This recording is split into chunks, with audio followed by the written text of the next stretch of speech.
So today we are going to be talking about being used for sex.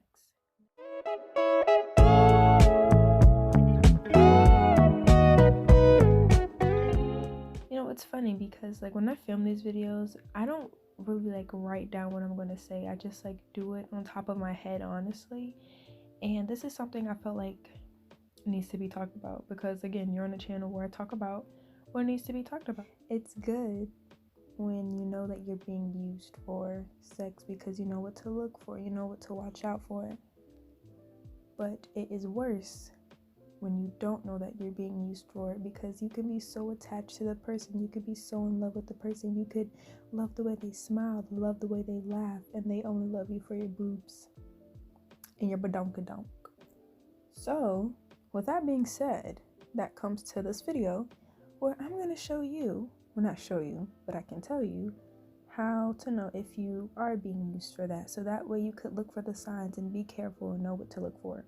I'm going to go by this quote because I always stand by this quote, and it is actions speak louder than words. My mom has put me onto that quote when I was young, and now that I'm older, I stand by it.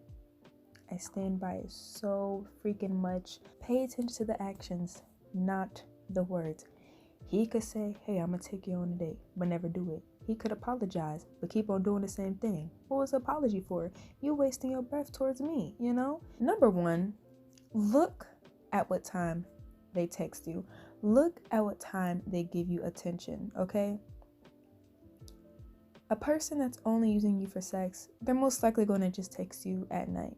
They're most likely going to text you probably around 10 or 9, whenever it gets dark, okay? When it gets dark, that is when the dog barks, okay? And when I mean dog, I think you know what I mean, okay? I think you know what I mean.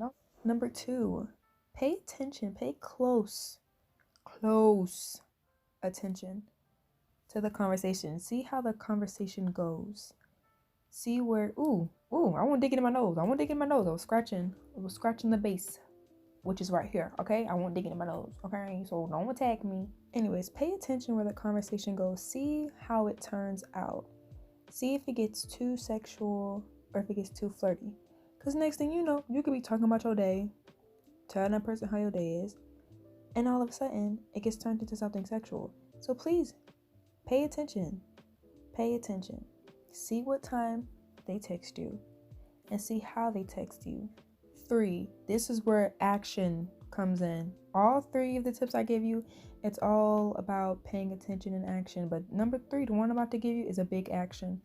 See if they're making efforts. See if they're taking you on dates. See if they're actually showing you that they want to be with you and not only in the bed with you. That is a big tip. That's a major action because guys can be sneaky. They can be so freaking sneaky. They can pull that, oh, well, I just thought it would be a nice little date if we can, stay home and watch movies. You better take me out to dinner. You better take me out to eat or something. I'm not staying in this bed with you.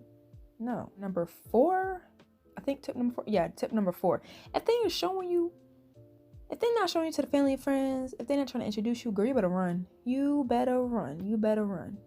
And you better run fast, okay? You better run fast. It could be 5 months until y'all talking and he's still not showing you to his family and friends. Because he knows what he's doing. He knows that he's using you for sex. He knows that he is. He knows that he's using you as an object. But you don't know. You don't know that. You see it as oh, well, maybe he's not ready. Maybe he's just not ready. If he hasn't even talked about you, mentioned you, hasn't said a word about you to his family and friends, that's a clear sign right there. A clear sign right there. That he's only using you, girl. That he is only using you.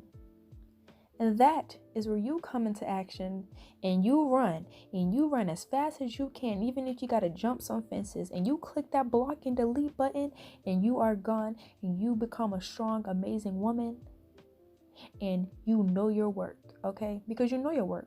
So you better run. Because if you know your worth, you would have ran. So you're going to run, okay? Okay. And another thing that's crazy is that, because like right now, I have a boyfriend now. He's the best boyfriend I've ever had. Like, best boyfriend I've ever had, honestly. 10 out of 10. But it was hard for me to not see him as everybody else. It was so hard for me to not see him as everybody else, because that is how I'm viewing him. That's how I am still kind of viewing him. And it's so hard because I've dealt with so many crappy people. And now I see everybody as crappy people. But he is slowly showing me, because he puts in effort. He takes me out on dates. He cares. He checks up on me. 10 out of 10 recommend. 5 10-star rating over here, okay? I'm chilling. I'm living, okay? I can understand why some women are always scared to go out or get in a relationship, especially if they were in a previous relationship where they were being used and they don't want to be used again. So they are hiding themselves. They're, protecting themselves. They're in self-defense mode. If you have any more tips, leave them down below. Again, this is a comfortable conversation. This is an open channel where I talk about what needs to be talked about. Okay? Anyways, thank you guys for watching. I hope you guys enjoyed this video. Comment down below what video on topic you guys want to see next, and I'll see you guys next time on internet. Peace. Bye.